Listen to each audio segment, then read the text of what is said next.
Hola a todos, el día de hoy estaremos hablando con Isabel Jiménez, Alejandro Rojas, Dante Díaz y quien les habla, Alejandro Rincón, sobre la libertad de opinión, la democracia y las redes sociales en Colombia, según el filósofo, político y economista británico John Stuart Mill. Para iniciar, nos gustaría contextualizar un poco sobre un hecho que fue objeto de discusión a nivel nacional el pasado 4 de febrero de 2025, y es el Consejo de Ministros. El Consejo de Ministros fue encabezado por el presidente de la República, Gustavo Petro, el cual se llevó a cabo de manera común y corriente, de no ser por un pequeño detalle, y es que fue el primer Consejo de Ministros transmitido en vivo en la historia de nuestro país. Desconocemos si de la historia. Esto quiere decir que no solamente fue televisado en todos los canales nacionales como lo mencionaron ciertos medios de comunicación, sino que también fue emitido en vivo por los canales de YouTube de la Presidencia de la República y otras redes sociales. Esta fue la polémica decisión, ya que cualquier error podía ser y resultó siendo usado en contra del partido gobernante. Sin embargo, desde un análisis del principio utilitarista de Mill, las sociedades deben priorizar las acciones y decisiones que lleven a la felicidad de la mayor cantidad de personas a través de la confrontación dialéctica, por lo que, a pesar de que podría enseñar partes de la política nacional que se preferirían mantener ocultas, también es una muestra de transparencia del gobierno que permite que la ciudadanía analice por sí misma las decisiones que se hacen en su nombre. Vale la pena destacar que aunque parezca una propuesta novedosa por parte del presidente Petro, en el pasado sus homólogos intentaron cosas similares para tratar de hacer pública la forma de gobernar, como por ejemplo los famosos consejos comunitarios del expresidente Uribe en el año 2003, en los cuales, durante 305 capítulos que se transmitían únicamente por los canales institucionales, se mostraba cómo la comunidad interpelaba al presidente y éste a su vez hacía lo propio con los funcionarios, exigiendo cuentas o compromisos. Porque la transparencia no puede tener excepciones y la seguridad es para todos los colombianos. De lo contrario, nosotros no estaríamos hablando de seguridad democrática. También podemos recordar el fallido programa de televisión durante la pandemia del expresidente Duque, que acabó siendo fuente de críticas, memes y burlas a nivel nacional por la prensa y la ciudadanía en general. De lo anterior podemos ver que este tipo de publicidad como manera de legitimar las acciones del gobierno lleva por lo menos cerca de 20 años en el sistema político de nuestro país. Pero la novedad del Consejo de Ministros radica en el hecho de que esta es una reunión donde se discute la más alta política colombiana.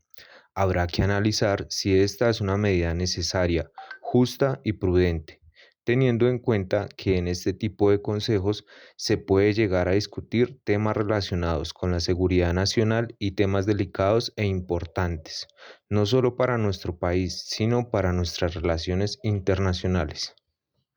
Pero la emisión del gobierno Petro resulta particularmente esclarecedora y polémica a la vez, gracias a la larga historia de corrupción y ocultamiento que ha tenido la política colombiana. Entonces aquí hay 195 compromisos hechos, establecidos con el pueblo, de los cuales 146 no se han cumplido hasta el momento. Y es fatal, y se lo digo al pueblo, porque me da vergüenza. Presidente revolucionario, el gobierno no. Es altamente probable que esta sea una jugada política de cara al próximo año electoral, pero también es verdad que esta acción política se alinea con los principios de la libertad de expresión y diálogo de la democracia, donde deben conocerse todos los bemoles de una situación y escucharse todas las voces que existen en la política con libertad, ya sea la de los actores en altos cargos de poder o las opiniones de la ciudadanía. Como ilustra muy bien el profesor Owen Fish en su ensayo titulado Mill acerca de la libertad de expresión en el contexto constitucional es necesaria para que los ciudadanos puedan elegir a sus servidores públicos y hacerlos responsables y, por tanto, para desarrollar y dar vida al ideal democrático. Por las dinámicas de la comunicación hoy en día, el gobierno puede recibir una retroalimentación masiva de forma mucho más rápida que en el pasado, ya que un problema de los programas televisivos de los expresidentes Uribe y Duque es que eran creaciones artificiales y acartonadas muchas veces que solo querían mostrar lo que era su gobierno. En la emisión del presidente Petro, donde no niego que pudieron haber cosas preparadas previamente, la intención principal era la de retratar una visión más fidedigna de lo que se discute en las altas instancias del gobierno. El choque de ideas genera que el debate contribuya a un mecanismo de tamizaje social que ayuda a la sociedad a diferenciar entre lo verdadero y lo falso, identificar las diferentes virtudes o falencias que puede tener una doctrina. En una sociedad donde se suprimen opiniones a causa de ideas predominantes establecidas, la naturaleza falible del ser humano impide que éstas puedan alcanzar una verdad completa. Un factor fundamental en cuanto a la programación del Consejo de Ministros fue la masiva reacción que obtuvo en redes sociales, donde la ciudadanía realizó el análisis contextual y debatió sobre la situación. Esto a simple vista podría verse como una acción a favor de la democracia, pero la verdad es que gracias a la naturaleza de las redes sociales para radicalizar y generalizar las opiniones,